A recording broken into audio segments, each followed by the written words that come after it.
Okay, you know, I'm gradually getting a lot more of the hang of running this tractor. A lot of bells and whistles. Pretty much been able to do the minimum at least. Those who are really techie, there's a lot of all kinds of things you can manage on the tractor. Nick got it pretty much set up for me, or for anyone. But anyway, yeah, so for those who haven't been in a air drill tractor seating situation, what we have going on here is on this screen right here, I've got the 2 tanks. Back tank is the biggest tank, so we're running the wheat. These 2 tanks are fertilizer, so I'm running the back tank and the middle tank, and so that's my product heading out. It's showing, as you can see, the wheels are turning, so everything's good. The fan speed is staying fairly constant. That's important. It shows my rate. I can change them on the fly. This also has auto sectional control, but we're running a drill back there that it's not as far as with openers. Instead of discs, they'll end up tearing up the ground, and so I'm not using that.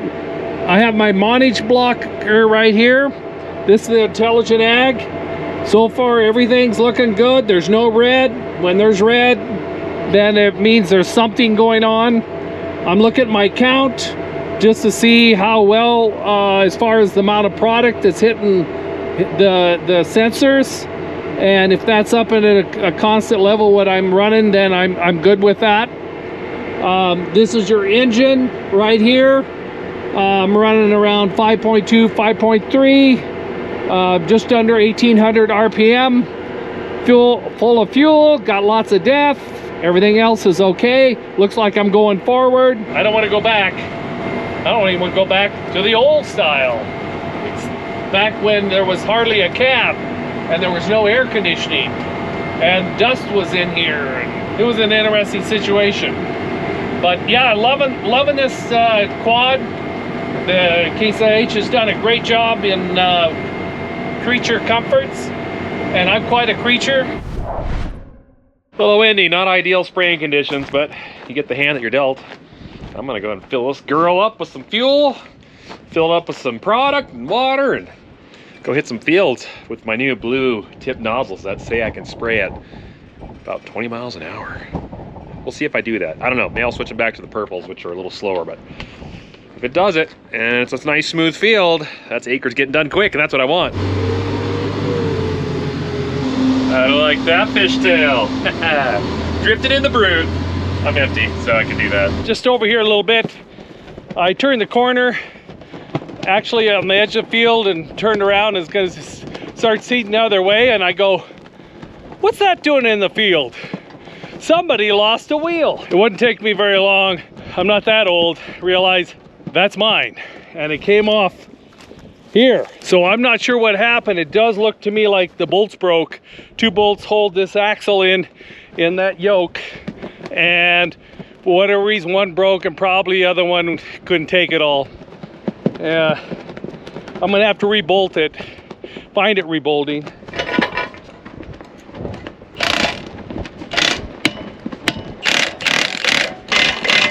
The Find Time loose wheel is now back in time again. Don't do that again. Maybe just got tired. All right, there. Just knocked out 700 acres with a sprayer. So I am gonna go shuffle the conveyor around, find out where the guys are. I see the trucks are in the yard. That must mean they're empty, which must mean I need to fill them probably soon. But let's do a little road trip after I get a snack.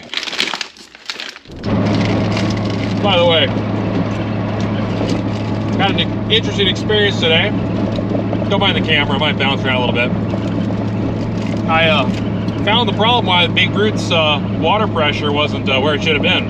I always struggled since we built it to maintain high enough gallons per minute and water pressure to spray with. I'm always right on the level, or on the limit. I'm always putting on a little less than I should because I'm trying to push it. The pump is rated for a lot more pressure and volume than what it was doing. So I started digging into the hydraulics. There was a flow divider that we have for the hydraulics, and I it's always been maxed out. And I'm like, well, why do we even have this on here if I have it at the max setting? So I took it off, plumbed it directly into the pump, thought I was all good, thought I did a test, filled it up with chemical and product, and took off, and I had Old Faithful behind me, blowing a stream sky high. So I ran back to the shop, I got a nice bath of chemical all over me as I tried to stop it from leaking out 1,600 gallons of water. That was fun. Then I took a shower right after that. Turns out, I fixed the problem. It was boosted up over 100 PSI. That flow divider had problems. All this time, like 3 years. And then I got another bath in the field because another line blew off as I was trying to figure out how to set the pressure on the thing. So, moral of the story is, you just don't know what to expect. I didn't expect to get 2 showers a day. All right, Kobe. If that's your cello, I think his favorite type of music is Bach. Bach, Bach, Bach. Another day, another acre, and a bunch of bushels I need filled up. Maybe go fill that truck up. Later I'm down the field somewhere, I see the fertilizer truck's back, so they're getting him topped off. Dad's in the yard on the other side of this truck, so we gotta get him topped off. I might take over for him and run the quad for a bit, because kind of got that itch I need to scratch. So, question of the day. Do I manhandle the old Brandt auger that isn't very fast over to the seed bin to fill the International 9370, which will take a while to fill it? Or do I take the Defender back to the farm and grab the conveyor and bring the conveyor back over here to put under this, which will load the track fast? But then we gotta take the conveyor back. Let's get the conveyor.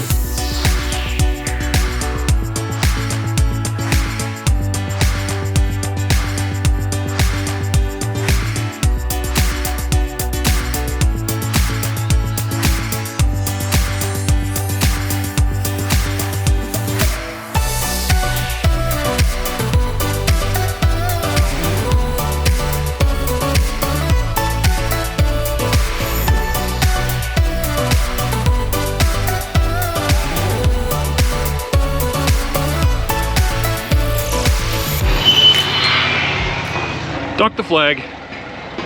All right, I'm up.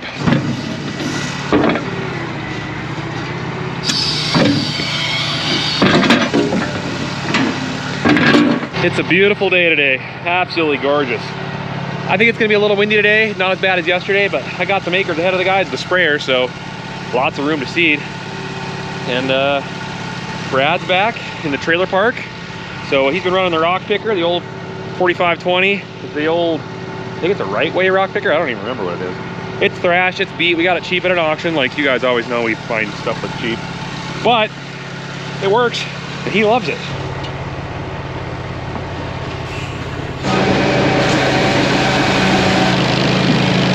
You know, I was always pretty skeptical of conveyors. Just a lot of moving parts in there. An auger's simple, just sliding. It's got a drive line that drives it, usually from the bottom to the top. Gearbox maybe. There's a lot going on with the conveyor. Belt tensioners, rollers all over the place. But it's slick. You can move a lot of product fast. As long as you're not way up in the air, because then it'll slide down the conveyor and you don't get as much capacity. But like right now, unless we were running a 13-inch auger, there's no way I could have this wide open like that. Doesn't take long to load that thing. 700 bushels.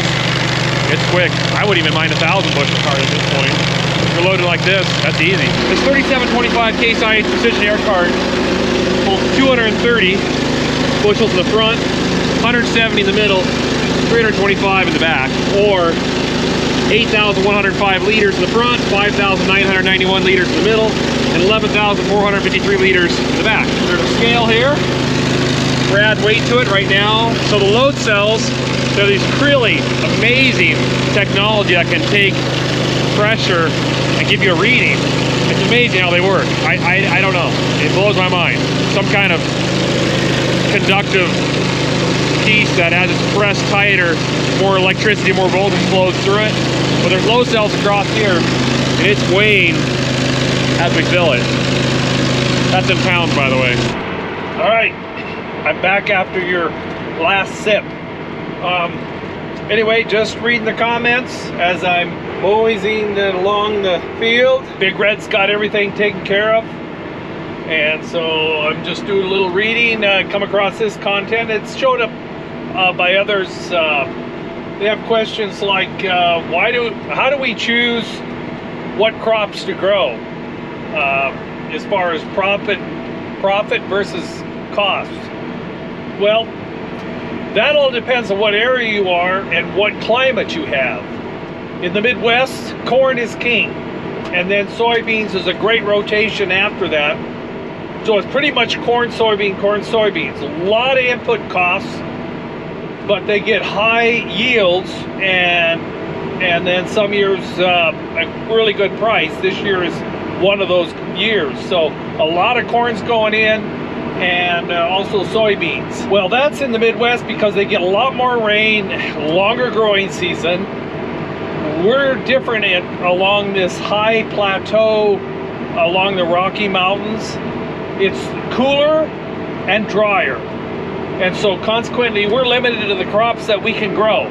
So we have to grow cool weather crops, which are the small grains, wheat, that's spring wheat, winter wheat, barley, rye, oats, those kind of cereals, because they're a shorter growing season and can yield on drier conditions. And so that's our limiting, that's our base, that's the one that's pretty much where we shoot for as far as planting. Then the next crops that follow are other type of somewhat dryland crops, cool weather crops, and that's the pulses. And that can be the yellow peas, green peas, lentils, chickpeas. Anyway, that's just a little bit of answering that question. I'm gonna go ahead and read some more. You can grab another cup, and we'll rendezvous again. Wind is picking up a little bit. Everything's moving pretty smooth. Brad's picking rock. Dad's still in the quad track. I haven't relieved him of that duty yet. Scott's in the Big Bud 600. Just broke a shank. We just got that fixed. But I'm gonna go get the old Alice Chalmers M100, I believe, motor grader fired up. There's some ditches as I was spraying that were created when we had a flash runoff of snow a couple of years ago, and they haven't been addressed, and I hate spraying around them, and I want to get them corrected before they seed it. So I get to play grader guy today. I think it'll run. The battery wasn't disconnected, so I have no idea if that battery's got juice, but we'll try cranking. If not, I'll bring the jump pack over and fire her up, but grease her up a little bit, put a little fuel in it, go move some dirt around. I even greased that. Squeaky.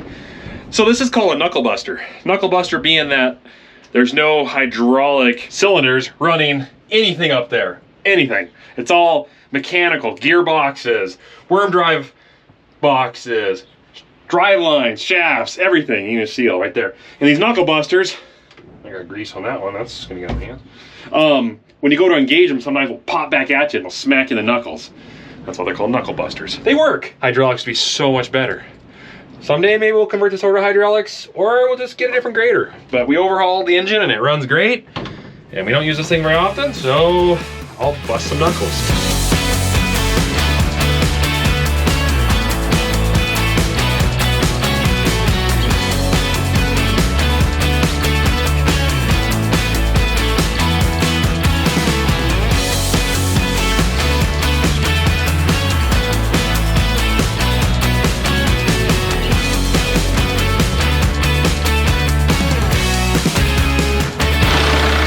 Done.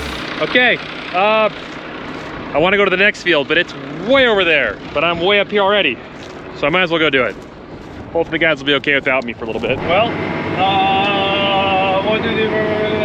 I've got about probably about 40 acres left in this field. Got about an hour. It'd be a little over 9 o'clock to finish. Some moisture looks like it just dropped in on the windshield, but there isn't a lot necessarily. It's just gonna spit a little bit, so we'll just keep rolling. I had a run that's a boot that's wore out, and the side of it right next to the the passageway where the seat falls through the boot, that little open, well, it's wore the side off finally, and the mud kept going and it plugged twice on me.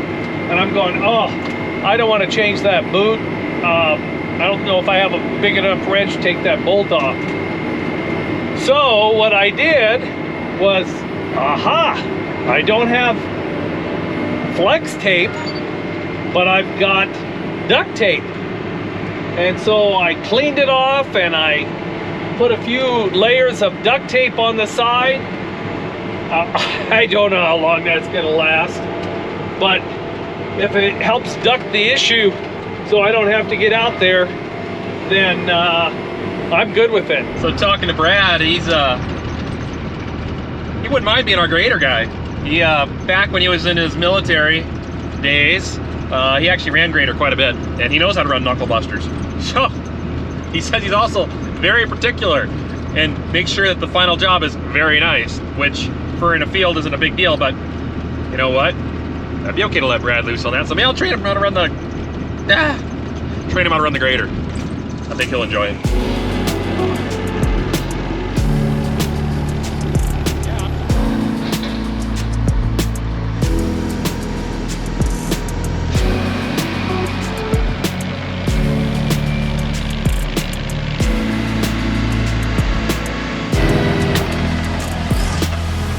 Done and done. Doesn't take long to fill that thing.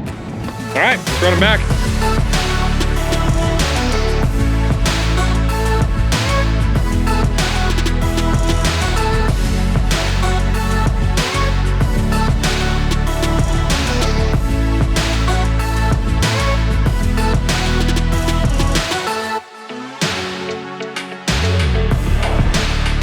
Well, it rained about a tenth or so. Not very much, but enough to kind of make things sticky. Legarms brought his drill back. They're gonna fix the hydraulic cylinder on there that broke the other day. Hopefully get that up so he can go down the road because he can't wing it up. I gotta get some more acres ahead of the guys spraying, so I'm gonna go knock another load out. And then if I get enough acres done, I'll get a chance to get in the quad track.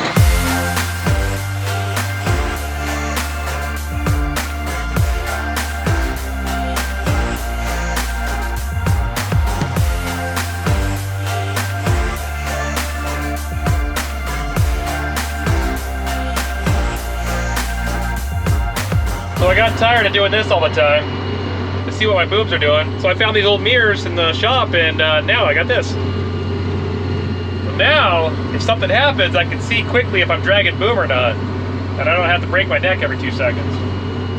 Not that that's terrible, but it just isn't a front-mounted boom sprayer.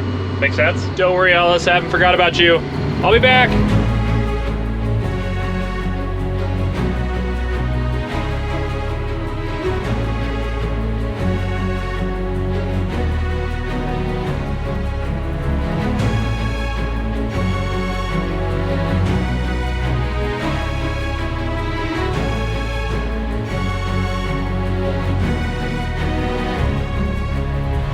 Mine! Finally! I'm gonna drive it. Dad put like 70 hours on this thing. 60, 70, enough. He's got 1,700 acres planted of this bad boy already. He's been doing a good job. He really likes it. And he was kind enough to let me take it. So let's go seeding in the dark.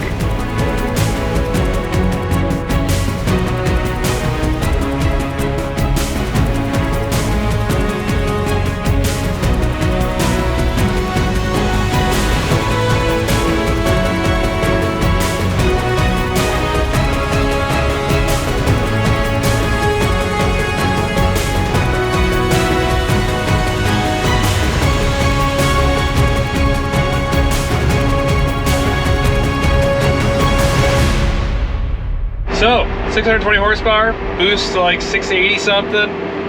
We're about to pull one of the only hills we have on the farm, and I've got about a half-loaded cart, which is about equivalent to a fully loaded cart of our other ones. So let's see how it compares to how the big bud pulled this hill. Currently I'm running at 1,750 RPM, going 5.2 miles an hour.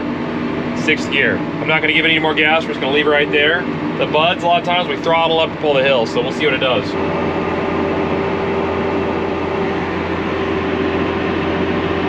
Well, that was a steep part and barely got to 70% engine power. Hate to say it, but I think this thing's got more power than our buds do. No issue. No issue at all. Okay, that's about 1 in the morning. I think that's enough. I'm gonna shut her down. Finish the field, that's what I wanted to do. That was my goal, so mission accomplished. Now I'm gonna go to bed.